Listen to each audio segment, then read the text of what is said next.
अनुराग के पिताजी पहुंचे रोते हुए कचहरी। दोस्तों, जहां पे अनशन पे 3 दिन से बैठे हुए हैं अन्ना जी। क्या लगा जब आपने देखा कि धरने पे बैठ गए हैं? मुझसे रहा नहीं गया भैया। मैंने कहा बगैर खाए पिए बैठे इनको कुछ हो जाए, इसलिए हम आए हैं। साहब, हम लोग देश भर के लिए लग तो है साहब, आप तो पैर छुए नहीं। आप रुक जा, आप हमें सब संघर्ष करे जाए। इनकी हत्या मैं बंद करा के छोड़ूंगा। इस तरह का कत्लेआम सीखा कैसे जिला कलेक्ट्रेट ने? इनको क्यों अंकुश नहीं लगाया कि हर गांव में इन्होंने चेक नहीं किया कि ये धारदार हथियार कैसे है, जिलेटिन कहां से आई, ये विस्फोटक कहां से आया, अवैध रिवाल्वर कहां से आया, और इन सब पे गहन जांच ये पूरे गांव में क्यों अभियान नहीं चलाए? आप ही का बेटा लाल नहीं मरेगा, ये कम से कम सैकड़ों इस जौनपुर में मरेंगे, सैकड़ों कत्लेआम होगा। इसलिए हम नेता इसीलिए पैदा हैं कि हम लोग अंतिम लड़ाई इस बात की लड़ेंगे। आप देखते रहिएगा कैसे लड़ते हैं। हम इस डीएम को ट्रांसफर कराएंगे। अभी मैंने पीएमओ को आपकी पूरी फोटो भेज दिया और रिक्वेस्ट किया, माननीय पीएमओ जौनपुर, इस वीडियो को आप देखिए। आपका वीडियो पीएमओ देखेंगे, देखिए क्या होता है। ना ही कुछ न होए।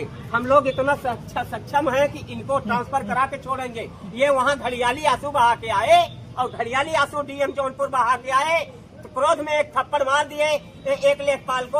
आज के लेखपाल की गलती है। 40 वर्षों से लेखपाल तहसीलदार झमेला खा रहे हैं, पैसे मलाई खा रहे हैं, और नवीन प्रतीक जीएस बंजर सब दे रहे हैं, और उसको कब्जा करा के बिल्डिंग बनवा रहे हैं। तो और इनका मकान घोरी चू रहा है। इनका मकान जो कच्चे मकान का घोरी होता है, उस घोरी चूने को भी वो कह रहा है हमारा मकान है। पूरा 300 मीटर कब्जा कर रहा है ऐसे हत्यारे। तो 40 वर्षों में उनको सजा नहीं देना चाहिए था? ऐसा हमारा भारत का प्रशासन है। हम प्रशासन को चाहते हैं हर 50 वर्षों बाद प्रशासन भारत में चेंज कर दिया जाए, और 50 वर्ष की आज नोटिस लगाई गई है। आज नोटिस लगाई गई, हम वो नहीं मानेंगे। अभी वो कल कोर्ट में जाएगा, उसका परिवार कोई कोर्ट में जाएगा, रुक जाएगा। इसलिए वो बिल्डिंग जब तक नहीं गिराई जाती तब तक हम लोग नहीं मानेंगे। प्रशासन जो कार्रवाई ऐसे करता है, अगर थर्ड आदमी भी हाई कोर्ट चला गया या कहीं कोर्ट में इससे ले लिया तो वो रुक जाएगा। हाँ, इसलिए हम लोग चाहते हैं तत्काल पहले बिल्डिंग गिराई जाए, इनके परिवार को 25 लाख रुपए दिया जाए, और इनको शस्त्र लाइसेंस दिया जाए, एक बेटी को नौकरी दिया जाए, मूर्ति स्थापित की जाए।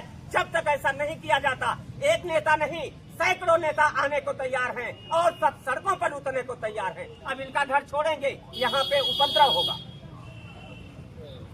नहीं, बस रख के 2 मिनट आप बैठिए, बस हमें सब लड़ेंगे। ये हम नहीं, हम लोग हमें सब लड़ेंगे। हम लोगों को आप लड़ने नहीं, बिना खरीदे पीले लड़ाई नहीं। हम लोग हमें सब लड़ेंगे। हम लोग पूरे जनपद के लिए लड़ रहे हैं। हम लोग जो लड़ रहे हैं ना, ये सिर कलम दोबारा ना हो। इसलिए आपके साथ जो घटना हुई, आप पिता हैं, आपको घुटने टेक दिए हैं और आपको महीने 2 महीने जीवित रहेंगे। हम जान रहे हैं कितना तकलीफ है आपको, लेकिन ये लड़ाई हम समाज सेवियों की पूरे जनपद के लिए है। दोबारा नहीं, हम लोग ये हम लोगों का अभ्यास है। हम लोग आजीवन लाश उठेगी तब तक जब तक ये न्याय नहीं देते हैं, और न्याय नहीं देंगे तब तक हम लोग अपना अभियान चले रहेंगे। ये पत्रकार बेवकूफ नहीं है कि इतने पत्रकार गए, किसी की सुनवाई नहीं हो रही है। उसको रासुका क्यों नहीं लगा? उसको 16 रासुका लगाना चाहिए।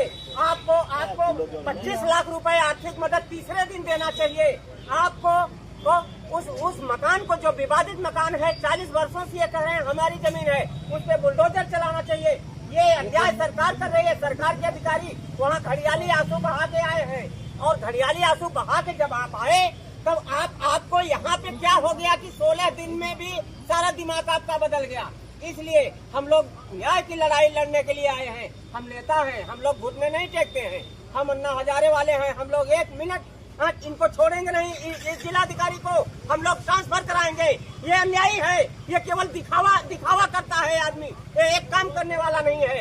यहाँ पे इतनी बड़ी घटना जनपद में पहली हुई, और पहली घटना पर भी इसको जो है केवल घड़ियालू आंसू बहा के वहाँ चले आए।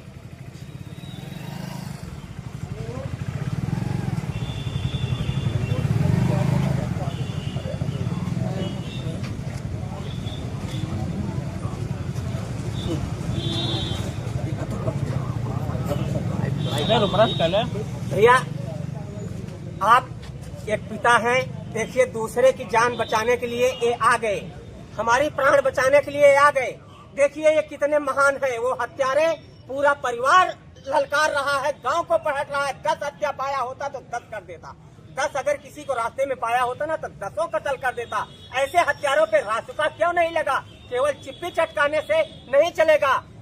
और हम तो गिरीश यादव से कहते हैं कि गिरीश यादव जी आप 16, 15वें दिन 14वें दिन घर पे गए, आप चाहते तो बहुत कुछ कर सकते थे, एक मंत्री थे।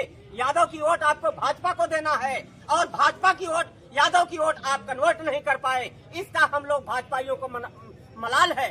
आप जो है बिल्कुल अन्याय कर रहे हैं। ये पिता देखो क्या है, ये प्राण त्यागने जा रहा है, महीने में प्राण त्याग देंगे। ये पुत्र वियोग में राजा दशरथ की तरह ये भी प्राण त्याग देंगे। लेकिन यही जिलाधिकारी 15 दिन हो गए, 16 दिन हो गए, लेकिन अभी तक कुछ नहीं कर पाए। ये मामूली सी कार्रवाई, कल तो बैठे हैं 5 लाख लिखे हैं भैया यहाँ एसडीएम सदर के 14वें दिन 5 लाख लिखे हैं कि 5 लाख स्वीकृत किया जाए। 5 लाख किसी को दिया जाता है, आप तो 25 लाख देते हैं हर जगह।